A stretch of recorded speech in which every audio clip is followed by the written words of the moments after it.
chase my own silhouette. I'm getting stronger, step by step. The clock is ticking, but there's no time for regrets. I've been flying from town to town, from London to Thailand. I've been all around the globe trying to protect your soul. We are heroes tonight. We will fly above the sky. We are heroes tonight. Yeah. We are heroes tonight. We will fly above the sky. We are heroes tonight. Thailand lifestyle, 8 things I wish I knew. My time in Thailand would have been a whole lot more enjoyable had I known these things when I first arrived. Hopefully you find them helpful, so let's get started. Number 1, massage shops nearby. Now I've mentioned this before. Obviously, one of the major reasons why I am in Thailand, why most guys go to Thailand are the Thai girls. However, if you're constantly being approached, that's not fun. In fact, even if you are a first-time visitor, after a day or two, you probably find it annoying as well. In a massage shops with girls sitting outside trying to get you to go inside half a dozen or a dozen times per day, then the beer bars, etc. If you have those kinds of establishments just outside of your condo or hotel, it is an issue, for me anyway, and I get annoyed very, very quickly. Now, I remember a few months ago when I was staying in Pattaya for 2 months and I was testing different hotels. One of the hotels was located in a side street. There were no other businesses, nothing else except for a massage shop, which I had to walk past to get to the main street. I would walk past the massage shop, I get approached. I come back 5 minutes later, I'm getting approached again. So for example, say I forgot to buy something at 7-Eleven. Now I'm getting approached again an additional 2 times. Super, super annoying. Now before we continue with the next point, a very brief announcement or something I want to let you know. If you are a subscriber to my YouTube channel, most likely you're not being notified of the most recent videos. Okay? And I see this based on the view numbers. If a video gets demonetized, what is an issue is if the majority of my subscribers and you are not being notified of new videos and don't even see the content. So one way to bypass this is if you sign up to my King Epic Insider, where I give you additional bonus videos, additional content sent out regularly, just go to my website, kingepic.com. Either there's a pop-up that shows when you visit the site, or you can also go here and then just put in your email address here and you get to watch the first videos right away. You can unsubscribe at any time. There's no obligation, and that's pretty much it. All right. Number 2, motorbike taxis. I don't actually know how risky it is to ride, on the back of a motorbike taxi in Thailand based on actual statistics. It just feels like the Wild West. So I rarely use that method of transportation, particularly because there's no need to. Wild West, I mean, nothing like what you would experience in a Western country. Driving on the sidewalk, in between cars, doing risky U-turns, all sorts of other shenanigans. Compared to regular taxis, the motorbike taxis are cheaper in regards to short distances only. Once you drive for, more than 10 minutes anyway, the taxi is going to be cheaper. And even if the taxi wouldn't be cheaper, I would gladly pay $1 to $2 extra for that taxi rather than taking the motorbike taxi. Now, in Pattaya, I use the BOT bus for most purposes, goes along Beach Road and many other like Second Road. In Bangkok, MRT BTS, which is the train system. In Phuket, I stay close to Bangalore Road, can walk anywhere, so that's not an issue. In very rare cases, I do use the motorbike taxi. Say it's late at night, streets are empty, and it's short distance anyway, then yeah, I might opt for the motorbike taxi. Or for example, I know that on my way, I have to walk past a pack of soy dogs. There's no taxis around.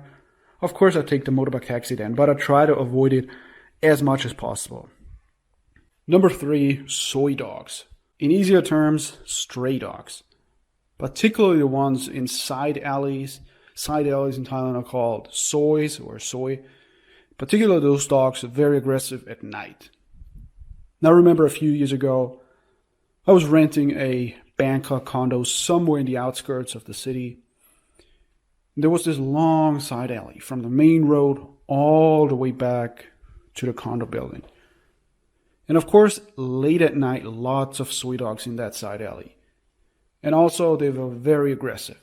So I always had to time when I would leave the condo building, when I would come back, always looking out for those dogs. And again, it's very annoying. Now, I've found stray dogs to only be an issue at night, and really only in Bangkok.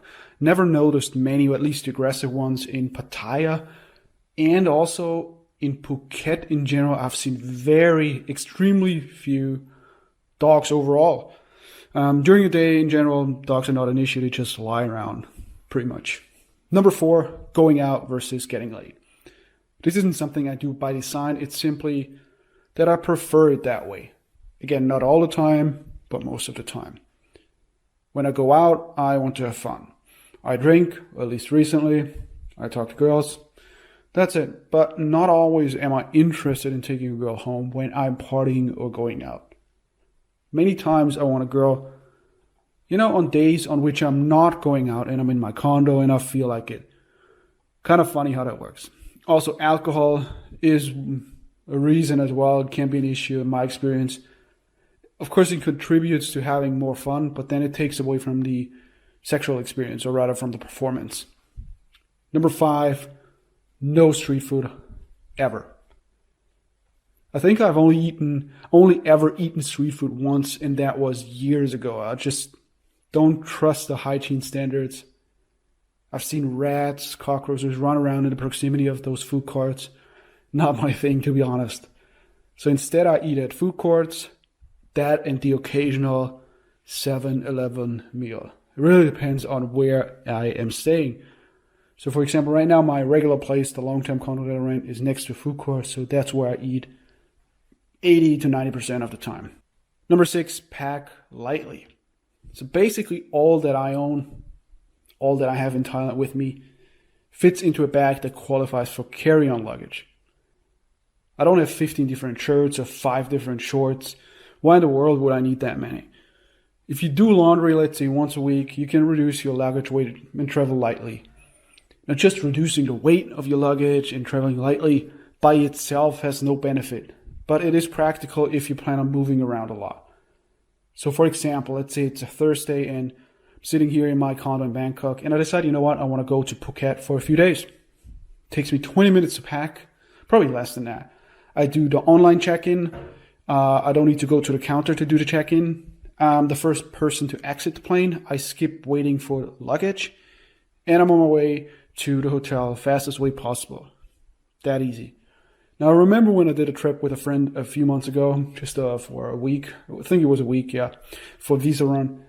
He was carrying a backpack and was having and carrying check-in luggage as well, like a massive suitcase with lots of unnecessary stuff, clothing, etc. Stuff that he never actually used, but he was just carrying that much with him for whatever reason. It cost him over $100 just for checking in that additional luggage with AirAsia. So particularly if you're flying around a lot in the area, or, let's say you want to combine another country with your Thailand trip, many of the budget airlines, they only allow, I think it's 8 kilograms of carry-on luggage, and for everything else you have to pay extra. So I'm not saying you have to go ultralight like myself. Maybe reconsider what you really need. And in all probability, it's not that much, I'm guessing. Number 7, jaywalking, crossing the street. Not much to say here. Other than that, there were at least 2 instances in which I was really inches away from being hit by a car. I crossed the street. I crossed to the middle of the street. I look left. I look right. I keep looking to the right for too long and almost forgot to look left again before crossing. Literally inches away from being hit.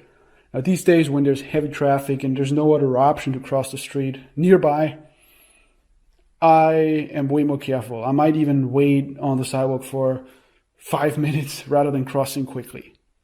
The last point, number 8, and I've mentioned this before, caffeine supplement. Caffeine is my lifeblood. Not really, but I think a lot of people like myself like it for productivity, for working out at the gym. The issue is I'm not a fan of the energy drinks that are available. All sorts of ingredients that I can't pronounce, plus sugar, plus this and that, and it's less convenient than a caffeine supplement. That's why I prefer a supplement, either the caffeine pills, which you can find on Lazada, or a pre-workout supplement with caffeine in it. Either is fine with me. I know exactly how much I'm taking in terms of dosage. It's convenient. It's cheaper than buying an energy drink. Also, it is somewhat difficult to figure out how much caffeine is in the locally available energy drink. It's not listed on the label, and also I couldn't find any info online. Monster Energy and the like, the brands that you would find in other countries, they have the milligrams caffeine listed, but Monster isn't available in Thailand.